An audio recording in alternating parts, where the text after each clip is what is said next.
Hello मेरे प्यारे साथियों, मैं अक्षय इलाहाबादी एजुकेशन में आप सभी का स्वागत करते हैं। दोस्त, आज हम आपसे चर्चा करने वाले हैं बजट 2023-24, वो भी संक्षेप में। ठीक है, एक ही क्लास में 2023-24 का बजट हम क्लियर करने वाले हैं, वो भी इम्पोर्टेंट करंट अफेयर के साथ में। ठीक है, बहुत ही जरूरी होने वाली स्टेप बाय स्टेप संक्षेप में यानी कि डिटेल्स में आपसे बात करेंगे। ठीक है, चलिए देर न करते हुए क्लास को स्टार्ट करते हैं। उससे पहले अगर आप हमारे चैनल पर नए हैं तो वीडियो को लाइक कीजिएगा, चैनल को सब्सक्राइब करना ना भूलिएगा। जैसे कि बजट 2023-24 को संक्षेप में क्लास को स्टार्ट करते हैं। जैसे कि बजट में 32,721.96 करोड़ रुपए की नई योजनाएं सम्मिलित की गई है। जैसे कि 22 फरवरी 2023 को राज्य के वित्त मंत्री सुरेश कुमार खन्ना द्वारा वित्तीय वर्ष 2023-24 का बजट प्रस्तुत किया गया है। ठीक है, दूसरा, वर्ष 2023-24 के बजट का आकार 69,90,242.43 करोड़ का है और देश की जीडीपी में प्रदेश का योगदान 0.8 यानी कि 8% से अधिक का है। ठीक है मेरे दोस्त, और वर्ष 2021-22 में प्रदेश के सकल राज्य घरेलू उत्पाद जीएसडीपी में 16.8% की वृद्धि दर्ज की गई है, जो देश के विकास दर से अधिक रही है। उसके बाद राजस्व बजट की बात करते हैं। राजस्व बजट है 2023 वर्ष 2023-24 के आय व्यवस्था में 68,511.65 करोड़ की राजस्व बचत की अनुमानित की गई है। यह सकल राज्य घरेलू उत्पाद का 2.81% है। ठीक है मेरे साथियों, उसके बाद राजकोषीय घाटा के बारे में बात करते हैं। राजकोषीय घाटा क्या है? वित्तीय वर्ष 2023-24 में राजकोषीय घाटा 84,883.16 करोड़ होने का अनुमान है, जो सकल राज्य घरेलू उत्पाद का 3.48% मानी गई है। ठीक है, जैसे कि उससे पिछले साल 2022-23 पुनरीक्षित अनुमान में यह 3.97% आंकलित किया गया था। अगला है पूंजीगत परिव्यय। पूंजीगत परिव्यय क्या है? पूंजीगत परिव्यय कितना था? वित्तीय वर्ष 2023-24 के बजट में पूंजीगत परिव्यय 1,47,492.29 करोड़ अनुमानित की गई है, जो सकल राज्य घरेलू उत्पाद का 6.05% है। अगला टॉपिक है सकल कर प्राप्तियां यानी कि सकल राज्य घरेलू उत्पाद के बारे में। जैसे कि वर्ष 2023-24 के बजट अनुमानों में यह 18.3% है। यह सकल राज्य घरेलू उत्पाद के सापेक्ष कर राजस्व प्राप्तियों में स्थायित्व सुधार इंगित करता है। ठीक है प्यारे साथियों, उसके बाद आता है अपना ऋण कोष। ऋण कोष क्या है? जैसे कि सकल राज्य घरेलू उत्पाद, जैसे कि वर्ष 2022-23 के पुनरीक्षित अनुमानों में 34.2% और वर्ष 2023-24 के बजट में अनुमान 32.1% है। 2022-23 में पुनरीक्षित अनुमान 34.2% था और 2023-24 का पुनरीक्षित अनुमान 32.1% है। और सरकार की ऋण ग्रस्तता, ठीक है, वर्ष 2023-24 में राज्य की ऋण ग्रस्तता बढ़कर रुपए 7,84,113.65 करोड़ हो जाने का अनुमान लगाया गया है, जो कि जीएसडीपी का 32.1% है।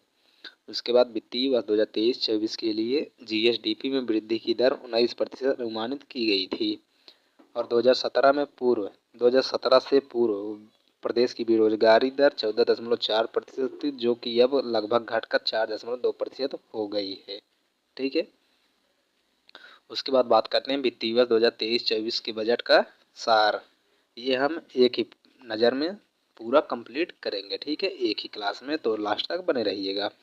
वर्ष 2022-23 के संशोधित अनुमान एवं वर्ष 2023-24 के आय व्ययक अनुमानों में तुलनात्मक विवरण निम्नलिखित तालिका रूप में प्रदर्शित की गई करोड़ के बारे में। ठीक है, जैसे कि 2022-23 का अनुमान इसमें है और 2023-24 का अनुमान इसमें है। जैसे कि राजस्व लेखे की प्राप्तियां कितना था?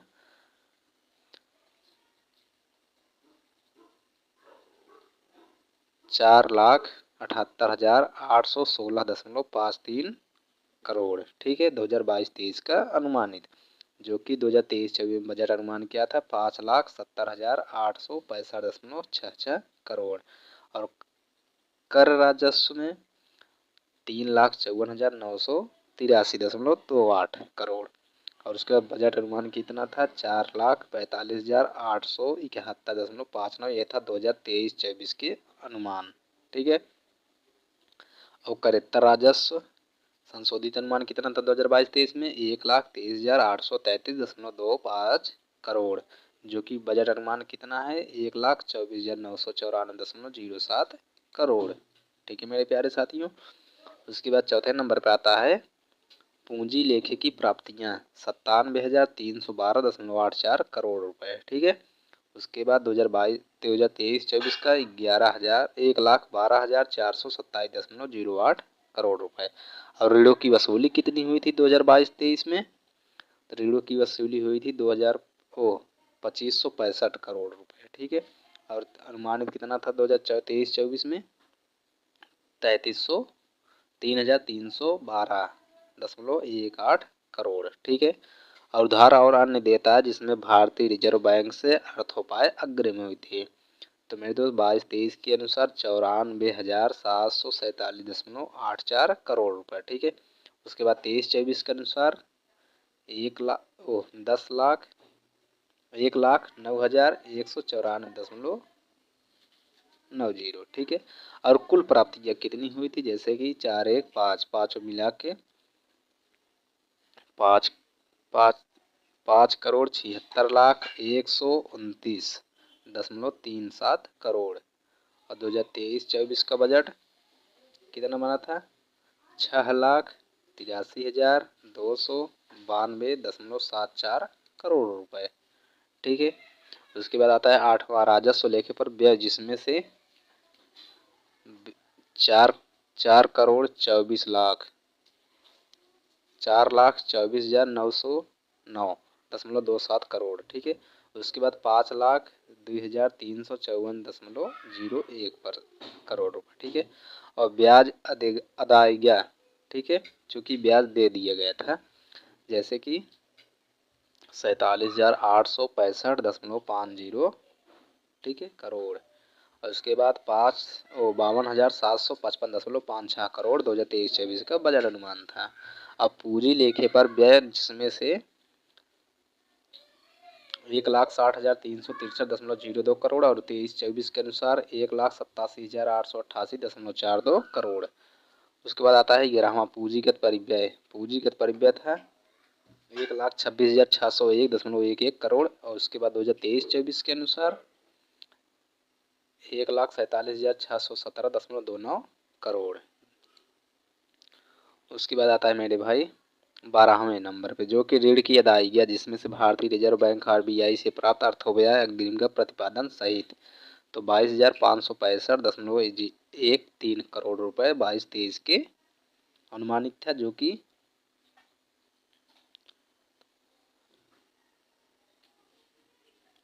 23-24 के अनुमानित है 31,181.43 करोड़। ठीक है। उसके बाद 13वें नंबर पर कुल व्यय 8 + 10 18, ठीक है, वो है कितना? 23-24 के अनुसार कितना था? 10,000 करोड़। ठीक है। उसके बाद आता है ये कुल व्यय 5,85,272.29 करोड़ और 22-23 के अनुसार जो थे। और 23-24 के अनुसार 6,90,242.43 करोड़ रुपए। ठीक है। और राजस्व बजट कितना था? 5,53,907.26 करोड़ और 2023-24 का अनुमानित कितना था? 68,511.65 करोड़ रुपए। ठीक है। और राजकोषीय घाटे में कितना चल रहा था? 81,325.63 करोड़ और 84,883.16 करोड़। ठीक है। प्रारंभिक घाटा 15 प्रारंभिक घाटा 33,460.13 करोड़ और उसके बाद 2023-24 की अनुमानित रकम 32,127.60 करोड़। ठीक है प्यारे साथियों, क्लियर हुआ? तो चलिए डिटेल्स में बताते हैं। और इसमें राज्य एवं स्वयं कर का राजस्व एवं केंद्रीय करों में राज्यांश सम्मिलित है। ठीक है।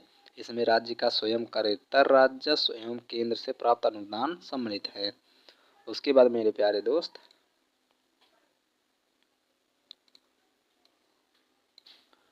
जैसे कि हम बात करेंगे उत्तर प्रदेश की विकासात्मक उपलब्धियां। 10 से 12 फरवरी 2023 के मध्य उत्तर प्रदेश में ग्लोबल इन्वेस्टर समिट 2023 में 25,000 से अधिक निवेशकों ने प्रतिभाग किया था, जिसमें से 33 लाख करोड़ रुपए के 19,000 से अधिक समझौता ज्ञापनों पर हस्ताक्षर किए गए थे। ठीक है, उसके बाद आता है इनमें से अधिकांश समझौता ज्ञापन नवीकरणीय ऊर्जा 16%, इलेक्ट्रॉनिक 12%, औद्योगिक पार्क 11%, शिक्षा पर 9% तथा लॉजिस्टिक पर 9% सेक्टर्स में किए गए थे। ठीक है, जैसे कि 1 दिसंबर 2022 से 30 दिसंबर 2023 के मध्य विश्व में सबसे शक्तिशाली 20 देशों के समूह G20 के सम्मेलन की मेजबानी का गौरव भारत सरकार को प्राप्त हुआ था, जिसमें से 200 से अधिक बैठकें होंगी, जिनमें से पूर्व उत्तर प्रदेश के 4 शहर लखनऊ, आगरा, बनारस एवं ग्रेटर नोएडा में कुल 11 बैठकों का आयोजन किया जाएगा। ठीक है प्यारे साथियों, उसके बाद आता है प्रधानमंत्री आवास योजना ग्रामीण एवं शहरी के अंतर्गत आवास निर्माण, ग्रामीण स्वच्छ शौचालय निर्माण, सूक्ष्म लघु उद्योगों की स्थापना, स्मार्ट सिटी मिशन के अंतर्गत India smart city award constant में PFMS पोर्टल द्वारा DBT के माध्यम से लाभार्थियों की धनराशि हस्तांतरण करने के मामले में उत्तर प्रदेश में देश भर में प्रथम स्थान पर है। ठीक है, उसके बाद आता है मेरे दोस्त दुग्ध उत्पादन। ठीक है, दुग्ध उत्पादन, गन्ना एवं चीनी उत्पादन, एथेनॉल की आपूर्ति में उत्तर प्रदेश में प्रथम स्थान पर माना गया है। ठीक है, जिसमें से नोट ध्यान देने पूर्व बात है। ठीक है, ध्यानपूर्वक जरूर सुनिएगा। आधारभूत पशुपालन सांख्यिकी 2022 के अनुसार उत्तर प्रदेश में दूध उत्पादन में द्वितीय स्थान पर है। ठीक है, कृषि निवेशकों पर किसानों के देय अनुदान DBT के माध्यम से भुगतान करने वाला देश में प्रथम राज्य बना था उत्तर प्रदेश। ठीक है, कोरोना के बचाव के लिए वैक्सीनेशन के 39.20 करोड़ से अधिक डोज लगाने वाला देश में उत्तर प्रदेश में प्रथम स्थान है।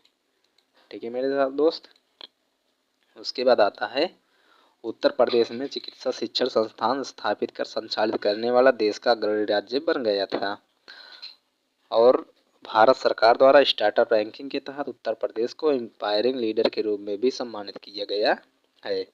उसके बाद आता है उत्तर प्रदेश कौशल विकास नीति को लागू करने वाला देश प्रथम राज्य बन गया था। नेक्स्ट पॉइंट है अटल पेंशन योजना के अंतर्गत पंजीकरण करने में उत्तर प्रदेश में प्रथम स्थान पर है।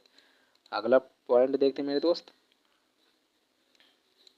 अगला पॉइंट है प्रदेश में लगभग 46,22,000 गन्ना किसानों को वर्ष 2017 से अब तक 1,96,000 करोड़ रुपए से अधिक का रिकॉर्ड गन्ना मूल्य भुगतान कराया गया है। ये है मेरे दोस्त बजट 2023-24 की प्रमुख बातें। ठीक है, ध्यान देने योग्य जो कि एग्जाम्स में पूछे गए हैं। गन्ना उत्पादकता में 1,08,75 टन प्रति हेक्टेयर की वृद्धि से किसानों की आय में औसतन 349 रुपये प्रति क्विंटल की दर से 34,656 रुपये किलो प्रति हेक्टेयर की वृद्धि हुई है। प्रधानमंत्री किसान सम्मान निधि योजना के अंतर्गत वर्ष 2022-23 में किसानों के खाते में DBT के माध्यम से 51,639.68 करोड़ रुपए से अधिक की धनराशि हस्तांतरित कर दी गई है।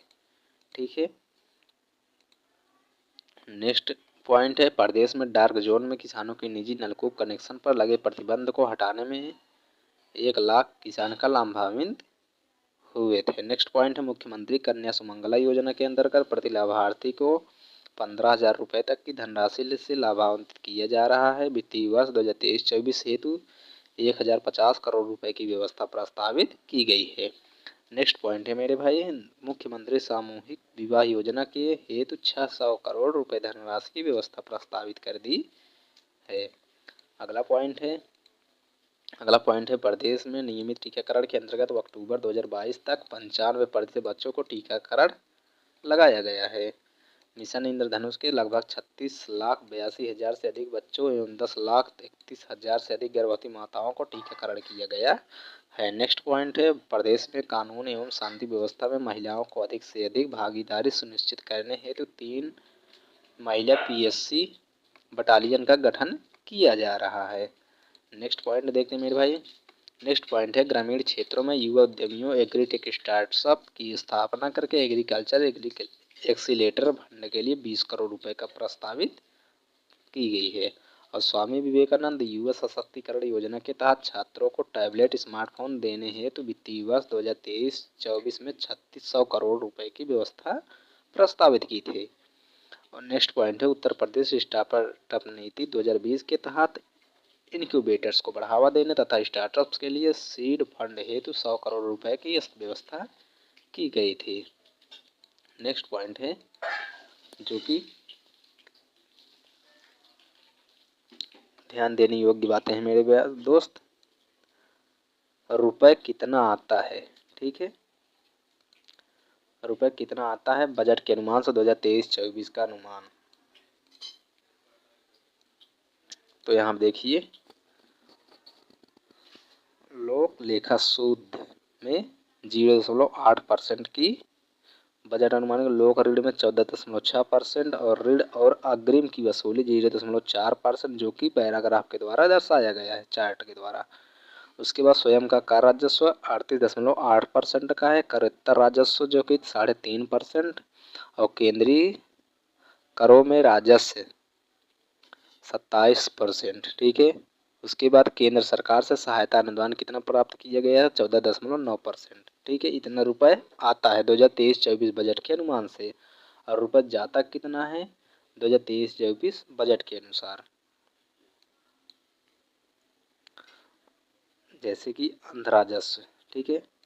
अन्य राजस्व व्यय 13.3%, और उसके बाद पूंजीगत परिव्यय 21.7%, ऋणों का प्रतिपादन 3.1%, ठीक है मेरे दोस्त, जो कि पैराग्राफ के द्वारा दर्शाया गया है। हम आपसे पूरा क्लास कराएंगे, ठीक है। तो जैसे कि वेतन सरकारी कर्मचारी 12%, ठीक है, 12.7%। वेतन सहायता प्राप्त संस्था 11.7%। स्थानीय निकायों को समनुदेशन 3.5%, ठीक है। और सब्सिडी कितनी जाती है 3.9%। उसके बाद सहायता अनुदान कितना जाता है 9.2%, और पेंशन कितना है 12.1%, और ब्याज कितना है 7.4%। इतना बजट अनुमान लगाया गया है जो कि 2023-24 के अनुसार, ठीक है दोस्त। चलिए डिटेल्स में देखते हैं अगला। नेक्स्ट टॉपिक है, नेक्स्ट पॉइंट है मनरेगा योजना के अंतर्गत वित्तीय वर्ष 2022-23 में अब तक के प्रदेश में 26,29,000 मानव दिवस से विजिट कर प्रदेश द्वारा देश में प्रथम स्थान प्राप्त किया है। एमएसएमई अधिनियम 2020 के माध्यम से इकाइयों को 1000 दिवस तक किसी भी विभाग से निरीक्षण में छूट प्रदान की गई है। वर्ष 2023-24 में वस्त्र उद्योग के वर्ष में 40,000 रोजगारों को सृजन का लक्ष्य प्राप्त है, ठीक है। अगला पॉइंट है मुख्यमंत्री शिक्षुता प्रोत्साहन योजना के अंतर्गत 33,000 युवाओं को प्रशिक्षण देने का लक्ष्य है।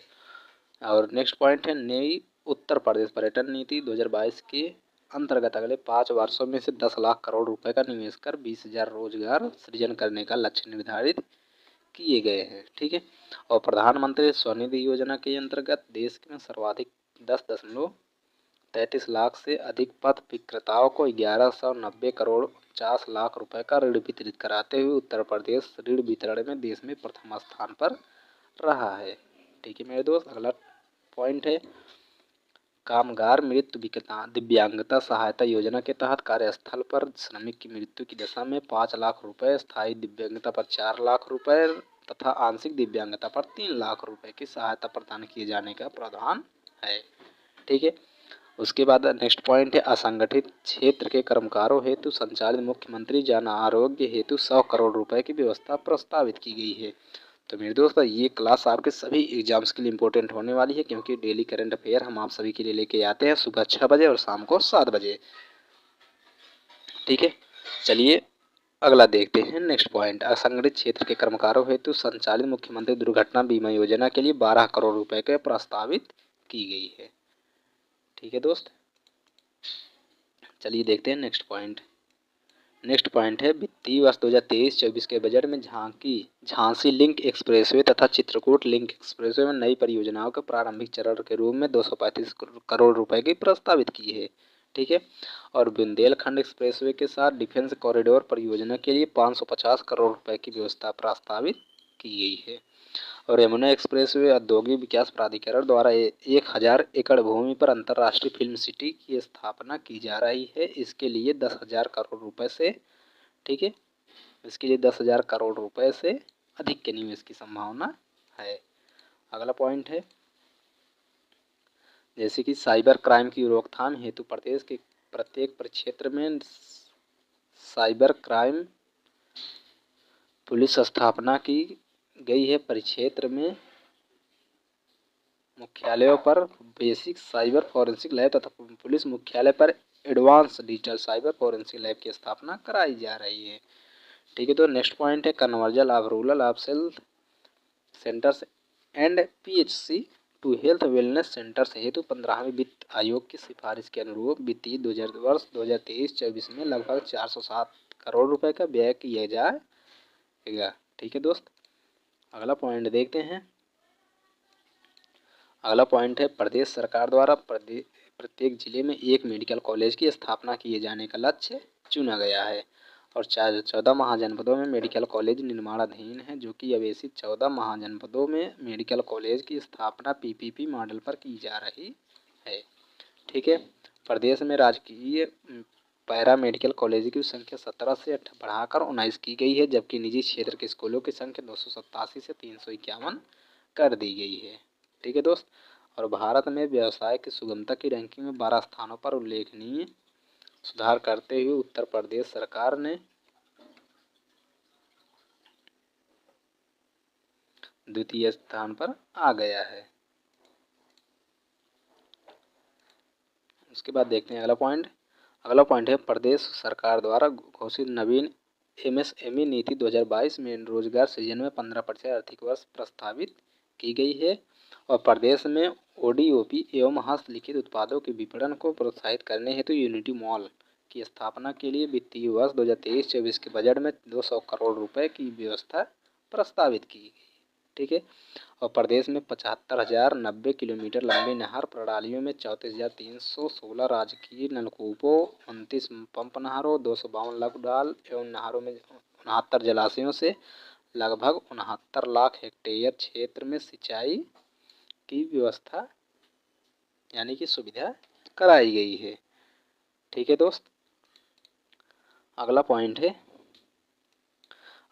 वित्तीय वर्ष 2023-24 में बाढ़ नियंत्रण एवं जल विकास हेतु रुपए 2803 करोड़ रुपए 2803 करोड़ रुपए की बजट व्यवस्था प्रस्तावित की गई है। ठीक है। वर्ष 2023-24 में जल जीवन मिशन के अंतर्गत 25,350 करोड़ रुपए की बजट प्रस्तावित की गई है। और वर्तमान में प्रदेश में 9 एयरपोर्ट क्रियाशील हैं, जो कि 80 गंतव्य स्थानों के लिए एयर सर्विस उपलब्ध हैं। और प्रदेश में 3 अंतर्राष्ट्रीय एयरपोर्ट में क्रियाशील हैं, जो कि जेवर तथा अयोध्या में अंतर्राष्ट्रीय एयरपोर्ट निर्माणाधीन है। शीघ्र ही प्रदेश में 5 अंतर्राष्ट्रीय क्रियाशील एयरपोर्ट हो जाएंगे। अगला पॉइंट है मेरे साथियों, जो कि वित्तीय वर्ष 2022-23 में विद्युत की पारेषण तंत्र की क्षमता को बढ़ाकर 30,806 मेगावाट कर दिया गया है। उसके बाद उत्तर प्रदेश और सौर ऊर्जा 2022 से के अंतर्गत 5 वर्षों में, ठीक है, 5 वर्षों में 22,000 मेगावाट विद्युत उत्पादन क्षमता का लक्ष्य रखा गया है। नेक्स्ट पॉइंट है प्रधानमंत्री आवास योजना के अंतर्गत लाभार्थी आधारित व्यक्तिगत आवास निर्माण घटक के अंतर्गत 12 लाख रुपए से अधिक लाभार्थियों को डीबीटी के माध्यम से 27,748 करोड़ रुपए का हस्तांतरित किया गया है। ठीक है। अगला पॉइंट देखते हैं मेरे दोस्त, महाकुंभ मेला 2025 का। ठीक है। महाकुंभ मेला 2025 के आयोजन हेतु बजट 2023-24 में 2,500 करोड़ रुपए की व्यवस्था प्रस्तावित की गई है, जो कि नेक्स्ट पॉइंट है बुंदेलखंड की विशेष योजनाओं में हेतु 600 करोड़ रुपए प्रस्तावित है। और पूर्वांचल की विशेष योजनाओं हेतु 525 525 करोड़ रुपए प्रस्तावित कर दी गई है। नेक्स्ट पॉइंट है सुदूर ग्रामों को विकास खंडों एवं कस्बों से जोड़ने हेतु आजीविका ग्रामीण एक्सप्रेसवे योजना के अंतर्गत 453 वाहनों का संचालन समूह के माध्यम से किया जा रहा है। ठीक है, नेक्स्ट पॉइंट देखते हैं मेरे दोस्त। ये आपकी एक क्लास पूरे बजट को सम्मिलित है। ठीक है, ये आपकी एक ही क्लास आपके एग्जाम्स के लिए बहुत ही इम्पोर्टेंट होगी। ठीक है, बजट के लिए। और स्वच्छ भारत मिशन ग्रामीण योजना के अंतर्गत के 23-24 में 6,65,473 व्यक्तिगत शौचालयों निर्माण में 333 विकास खंडों में प्लास्टिक प्रबंधन का लक्ष्य रखा गया है। वर्ष 2023-24 के अनुसार 17,000 किसान पाठशाला और 10 मिलियन फार्मर्स स्कूल का आयोजन किया जाएगा। उत्तर प्रदेश मिलेट्स पुनरुद्धार कार्यक्रम के क्रियान्वयन हेतु 55 करोड़ 60 लाख रुपए प्रस्तावित की गई है। अगला पॉइंट है मेरे दोस्त, उत्तर प्रदेश खाद्य संस्करण उद्योग नीति 2022 के क्रियान्वयन हेतु 100 करोड़ रुपए प्रस्तावित किया गया है। सहारनपुर में centre of excellence for Honey की स्थापना के लिए 10 करोड़ रुपए की प्रस्तावित की गई है। नेक्स्ट पॉइंट है ऑपरेशन कायाकल्प प्राथमिक विद्यालयों की स्थापना सुविधाओं का विकास के लिए 1000 करोड़ रुपए प्रस्तावित की गई है। और केंद्र सरकार की सहायता से पीएम श्री प्रधानमंत्री स्कूल फॉर राइजिंग इंडिया नामक नई योजना उत्तर प्रदेश में क्रियान्वित की जाएगी। ठीक है दोस्त। उसके बाद नेक्स्ट पॉइंट है ग्राम पंचायत एक वार्ड स्तर पर डिजिटल लाइब्रेरी की स्थापना की नई योजना शुरू की गई है। प्रोजेक्ट अलंकार राजकीय माध्यमिक विद्यालय में विभिन्न अवस्थापना सुविधाओं के लिए विकास के लिए चलाया जाएगा। और विंध्याचल धाम मंडल में मां विंध्यवासिनी राज्य विश्वविद्यालय की स्थापना की जाएगी। मुरादाबाद मंडल में राज्य विश्वविद्यालय की स्थापना की जाएगी। नेक्स्ट पॉइंट है देवी पाटन मंडल की मां पाटेश्वरी देवी राज्य विश्वविद्यालय की स्थापना की जाएगी। चलिए मेरे साथ ही नेक्स्ट पॉइंट देखते हैं। नेक्स्ट पॉइंट है सहारनपुर फतेहपुर एवं बलिया में स्पोर्ट्स कॉलेज का निर्माण किया जाएगा। नेक्स्ट पॉइंट है निर्माण श्रमिकों के बच्चों की शिक्षा के लिए प्रत्येक राजस्व मंडल में 1000 बालक बालिकाओं के लिए 6 से 12 तक अध्ययन हेतु अटल आवासीय विद्यालय का संचालन 2023-24 से किया जाएगा, जो कि 52 राजकीय पॉलिटेक्निक निर्माणाधीन अवस्थापना की प्रक्रिया में है, जो कि जिन्हें निकट भविष्य में पीपीपी मोड पर संचालित किया जाना है। ठीक है दोस्त। अगला पॉइंट है छात्र छात्राओं को अधिक रोजगार तथा इमर्जिंग टेक्नोलॉजी आधारित उद्योग हेतु मैन पावर उपलब्ध कराने के लिए दृष्टिगत 2023-24 के न्यू एज कोर्स के अंतर्गत 4 पाठ्यक्रम तथा डाटा साइंस एवं machine learning, internet of things, cyber security एवं ड्रोन टेक्नोलॉजी से प्रशिक्षण 21 राज्य पॉलिटेक्निकों में प्रारंभ किया गया है। उसके बाद अगला पॉइंट है प्रदेश के विभिन्न राजकीय औद्योगिक प्रशिक्षण संस्थानों में 47 से महिलाओं के प्रशिक्षण हेतु महिला शाखा संचालित कराई जा रही हैं, जो कि संपूर्ण प्रदेश में 12 राजकीय औद्योगिक प्रशिक्षण संस्थान स्वतंत्र रूप से संचालित किए जा रहे हैं। ठीक है दोस्त। अगला पॉइंट देखते हैं।